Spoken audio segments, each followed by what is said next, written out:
Morning, Harry. Good morning. Did you enjoy TEDx this year? I had a really good time. Why? TED for me is always really important on many levels. Intellectually, I find it incredibly stimulating. Spiritually and mentally, I find it incredibly inspirational. Socially, I get to meet probably some of the most diverse and interesting people that I normally would not come across. Right. So in that regard, it's a really holistic experience for me, and it's something I really look forward to whenever it happens, but it's a big production. So when you were preparing for your TED Talk this year, you chose to talk about time and speed. I think it was called Speed of Time. Why did you choose this topic? This was probably the most difficult TEDx talk I've given. This is my third one. Wow. And in the past, first of all, the format was longer. It was 18 minutes, which in itself was already very challenging. Yeah. But to do it in 3 to 4 minutes is yeah. even more succinct and concise. As a result, you have to be very clear about your points and what you want to say. And so when I thought about it, for me, it was very much speaking in headlines and making sure the bullet points were there. Now, why did I choose the speed of time? I think 2020 was the most unusual year in my lifetime. Right. In terms of how time both went by really fast, but there were moments when it really slowed to a crawl. And there were moments when I was yearning for it to end. Right. And there were other moments when I couldn't believe it just flew by. Right. So I was very introspective about the impact of the year for me. And so I thought the theme appropriately for me was how time at some moments was fast forward, and then there were moments when it just kind of crawled. Right. Yeah. Right. Did you ever thought about for you as a person, are you more leaning onto emotional or rational? So it's a great question. It's a great question. Right. First of all, I'm lefty, so but Yes, you're left-handed. yeah, True. I'm left-handed. So but I play some sports with my right hand, and I play other sports with my left hand. I grew up writing a lot with my left hand, but my parents forced me to write with my right hand. Really? Yeah. And as I was growing up younger, I was probably a little bit more analytical. But then during high school and college, I became a lot more intuitive and emotional. And now as I get older, I find myself going back to being a little bit more analytical. Right. So I guess net, I'm a little bit whole brain. Yeah. And then that's why I guess I have been in businesses that are also creative. Now, I always ask myself, am I a creative person in business, or am I a business person with a creative side? Yes. And so this used to be a conundrum, but now it's kind of, this is me. Right. Yeah. Right. So, because it's TED Talk, so I have to ask which person or which TED Talk was your favorite this year? This year, my favorite speaker was definitely Dr. Han. I see. The Harvard robotics professor. Because James also mentioned him. Okay, second. Oh, okay. No. I'm just kidding. No problem. Second Talk one. about Han. No, I could talk about both. Okay. My second one good, also. Good. Yeah. So Dr. Han for me was the most inspirational because obviously the work that he's doing is so impactful for the needy. And I think helping the underdog is something that I'm passionate about. So I found his speech really moving and innovative and inspiring. So absolutely number one. Right. My other favorite speaker was definitely the young child, Harry Zhen. I see. I liked him because, first of all, I also have 3 kids. And you also named Harry. yes, Harry and Harry, little Harry. Little Harry was my also one of my favorite speakers because I thought he was able to very succinctly tell the world what it is like to be looking at the world from the eyes of a 10-year-old. I see. And as a very active and involved parent, I'm also, I was able to empathize with I maybe see. what they were feeling. You see, this might be a little bit strange, but I have a problem, or maybe not problem. I always feel that it is very difficult for a 10-year-old to come onto the stage and still being true to himself. This is somehow I was being skeptical about, did anyone craft his speech, or did he just speak about everything truly from his within? What do you think? How do you perceive someone is telling you the truth, or someone so natural, or someone is giving you presentations, because you look at people presenting to you all the time.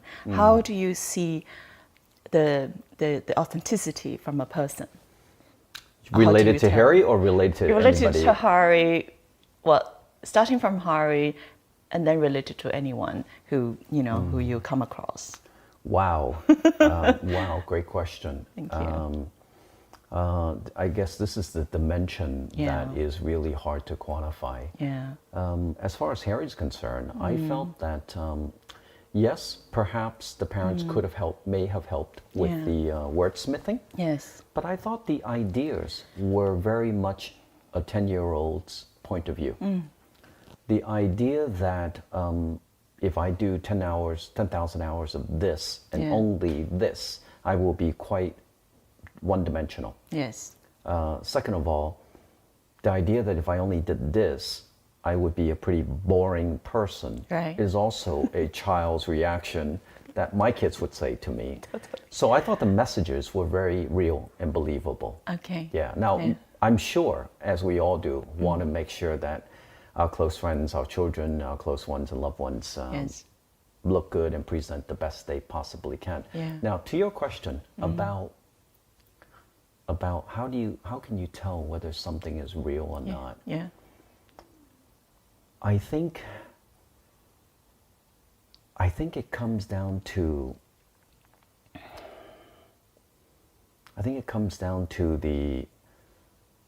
the unspoken nonverbal language of your choice of words, your pacing, your cadence, your facial muscular motion and expression. Right. And I think that's very much the sensory part of giving something. Right. Yeah. Right. Do you believe in genius? Because you talk about practicing for 10,000 hours and, trying to learn something. How do you value somebody who is more genius or somebody is more practical, let's say? I think if you were to plot out human being, Yeah. there would be a normal bell curve. The outliers of the 1 or 2% that are truly gifted and genius in what they do, like a savant in music or an athlete that can run or jump faster, Right. those are truly, truly gifted. But for the normal bell curve of the general population, my belief is that we're all gifted on many, many levels. Right. And those gifts are just sort of what you have been born with, and the genetic code gave you this luck of the draw. Now the question and challenge is, do you have the right environment or the fortitude and the self-discipline to make Right. the most of it? Right. So therefore, like if you ask me, will I ever be a rocket scientist or nuclear physicist? Right. I could put 10,000 hours in, but I won't get there. Right. Right. It's just not Understand. my thing. However, but if you ask me to do something that I have a bit of gifts or fortitude in, Right. 10,000 hours would make my results exponentially higher. Yes. Yeah.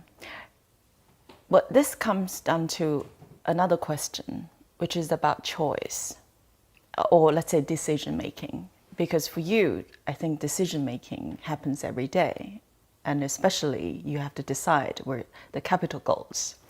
So, how do you make decisions? It's a general question, but try this one with me. Sure, sure. So, how do I make decisions? Yeah.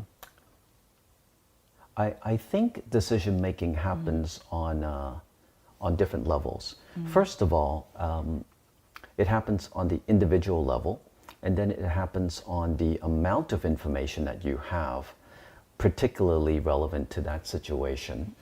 And then thirdly, it is the combination of those two factors. So what do I mean by that, right? So Francis, if I ask you a couple of questions, right? Are you somebody who likes a lot of information or very little information? Or are you somebody who is more emotional, analytical, intuitive, or judgmental, right? ENTJ, typical Myers-Briggs. Yes. Because first it begins with that. What kind of people are we, and our history, our experience, our education background, all formulates and puts together the person that is you. And you will at times behave make decisions based on a certain style, which we call a dominant style. I see. And then you also have a backup style, I see. which you will occasionally lapse into. So that's one dimension. Right. Okay. Second of all, how do you make decisions? I believe that we're headed towards a world of data insanity, information insanity. So overloads, and on any given topic, you're going to have a million tons, or you're going to have a massive amount of information that you're going to be able to access. Right. So fundamentally, it comes down to: do you believe this is 5 or this is 5? I see. I see. And so that's going to be something that you're going to have to use your judgment on. Right. The art and the science of decision making will come into interplay. Right. In that matter. Great theory, actually. Great. Okay, so tell us the next trend. Next trend. Yes. For instance, we talked about earlier on. We talked about cars, right? Electrical cars that you've missed once in the past for your investment opportunities. But I made it up with autonomous driving. I know. You wouldn't miss anything. You'll miss a few in life, but you hope to catch a few others. Well, that's the power of being an investor, wouldn't you say? Okay, so because I think about, when I think about internet, when I think about data, this is already above individual, and this is already made us so equal with people around us. No matter you are famous or ordinary, you have such an opportunity today. But what would you see for the next coming up would bring us to the next level of humanity? So I'm generally an optimist, and therefore I don't have a dystopian view of the world, and I do not hold to the belief that computers will take over the world and robots will replace everything. Right. But instead, I believe that it will be humans that will leverage data and technology and increase our productivity, maximize our ability to do what we want to do, give us more time to pursue the things that we're interested in. Right. So in this regard, the next trend, I think it's going to be an acceleration of change, and it will be a continuation of technological disruption. But that's also something I'm not afraid of. Right. Because I think change is inevitable, constant, and will only get faster and faster. Right. So the question is, I think a lot of people think about what they're going to lose rather than what they stand to gain with all of the changes that are coming. And when you embrace that philosophy, then the future actually, in my opinion, is bright. Great. And last but not least, between the past, now, and future, where are you? Both professionally and emotionally. Yeah. That's a great question. Thank you. Where am I? I think the past is what will always shape me into the person that I am.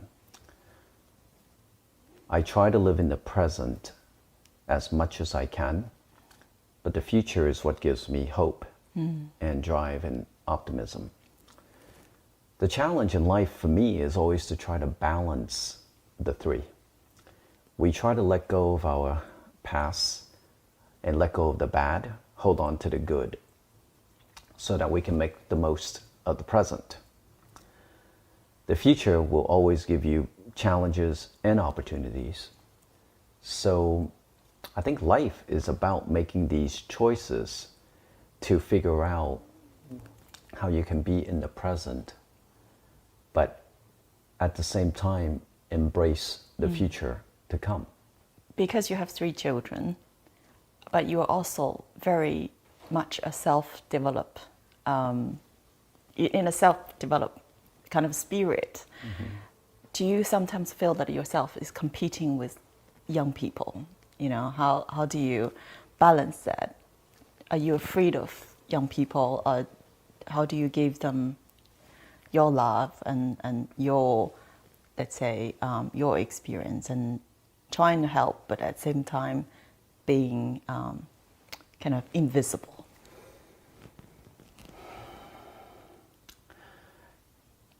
My family history has been 3 generations of political, economical, and social disruption.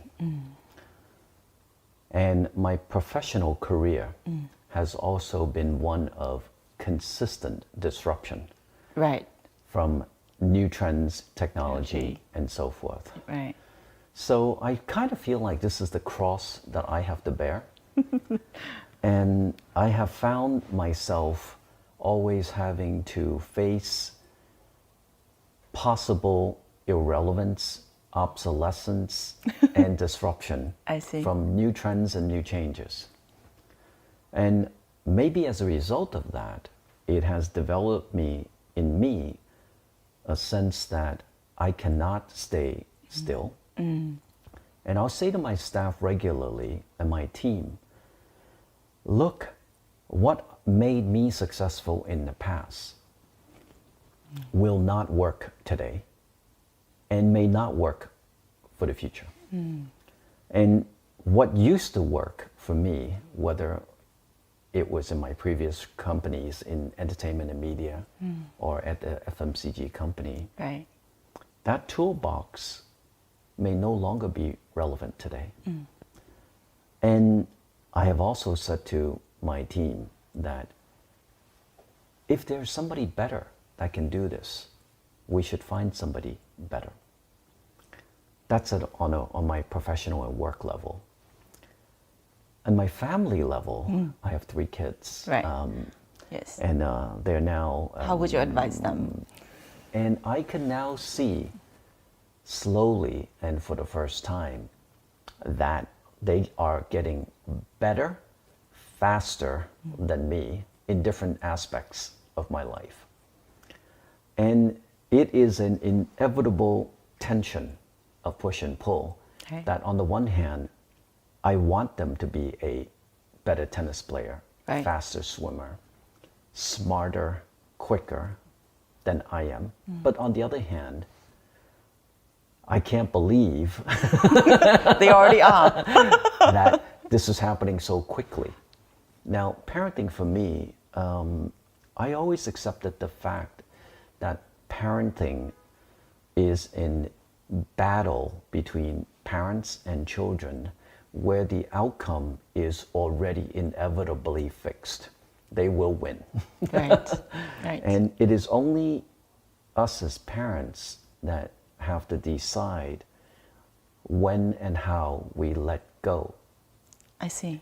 so that they can be all that they can be, accepting the fact that you have only a limited amount of time to impart to them the things that are important and valuable from your own lessons in life, Right. in hopes that they do not repeat the same mistakes. Right. But the future is inevitable. They will grow, leave you, be independent, and we as parents have to let go. Great. Thank you very much.